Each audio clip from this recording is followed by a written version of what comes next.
Toni Morrison, Home. Respirer. Comment y parvenir de sorte que personne ne sache qu'il était éveillé? Simuler un ronflement régulier et profond, relâcher la lèvre inférieure, surtout les paupières ne doivent pas bouger. Il faut avoir un pouls égal et les mains molles. À 2 heures du matin, quand il passerait pour décider s'il lui fallait une autre injection paralysante, il verrait le patient de la chambre 17 au premier étage plongé dans un sommeil induit par la morphine. S'ils étaient convaincus, ils lui épargneraient peut-être la piqûre et le desserreraient, les sangles, pour que ses mains puissent profiter d'un peu de circulation sanguine. L'astuce pour feindre le semi-coma, comme pour faire le mort face contre terre sur un champ de bataille boueux, c'était de se concentrer sur un unique objet neutre. Quelque chose qui étoufferait toute trace fortuite de vie. Dans la glace, se dit-il, un cube de glace, un glaçon, un étang recouvert d'une croûte de glace, ou un paysage de givre. Non. Trop d'émotions rattachées aux collines gelées. Du feu alors? Jamais. Trop actif. Il lui faudrait quelque chose qui ne remue pas de sentiments, n'encourage aucun souvenir, agréable ou honteux.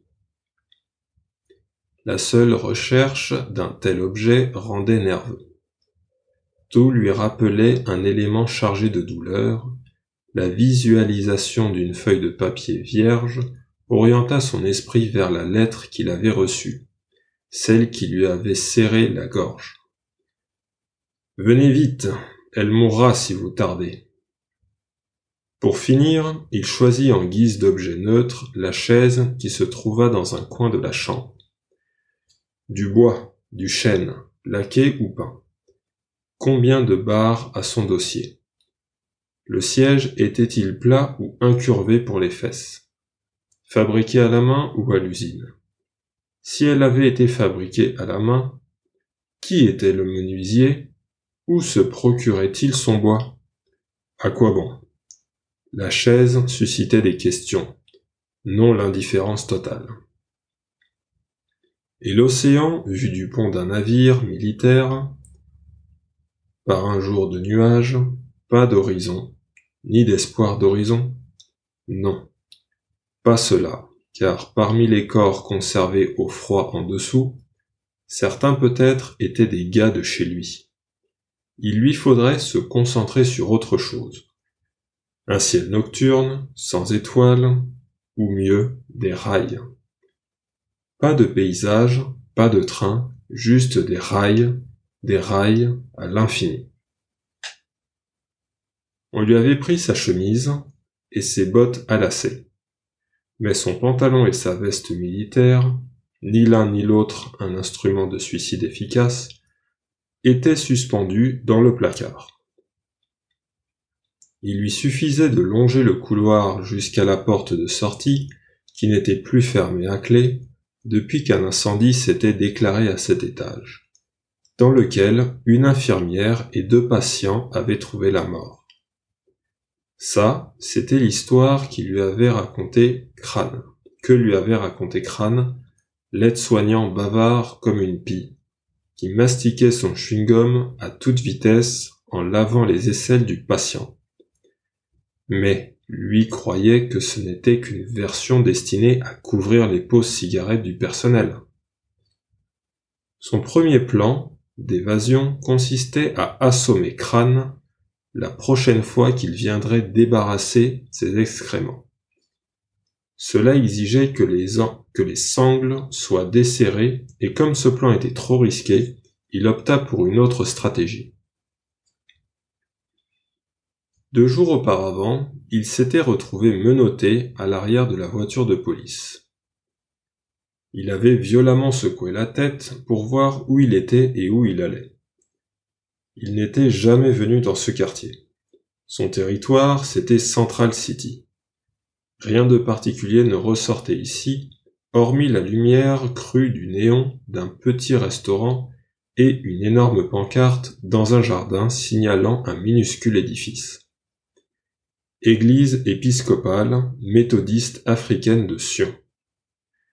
S'il arrivait à franchir l'issue de secours, voilà où il se dirigerait, vers Sion. Cependant, avant de s'enfuir, il lui faudrait se procurer des chaussures, d'une manière ou d'une autre, peu importe comment. Marcher, où que ce soit en hiver, sans chaussures lui garantirait d'être arrêté et renvoyé à l'hôpital jusqu'à ce qu'il puisse être condamné pour vagabondage. Loi intéressante, le vagabondage qui signifiait se trouver dehors ou marcher sans but, clairement déterminé. Transporter un livre aiderait, mais aller pieds nus contredirait l'idée de détermination et rester immobile risquerait d'entraîner une plainte pour délit d'intention.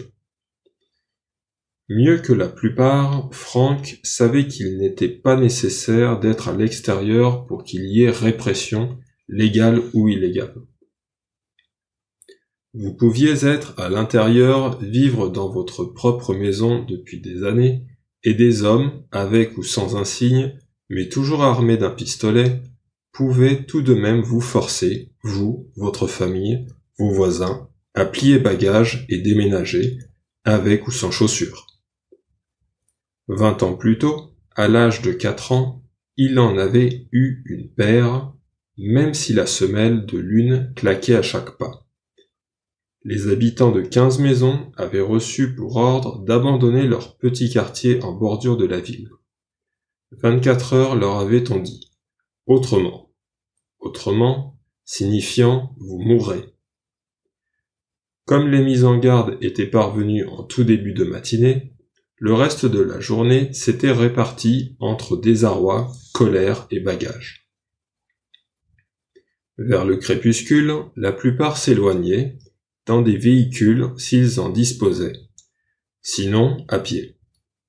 Pourtant, malgré les menaces proférées par des individus à la fois avec et sans cagoule, et malgré les supplications des voisins, un homme d'un certain âge dénommé Crawford était resté assis sur les marches de la galerie devant sa maison, refusant d'évacuer les lieux.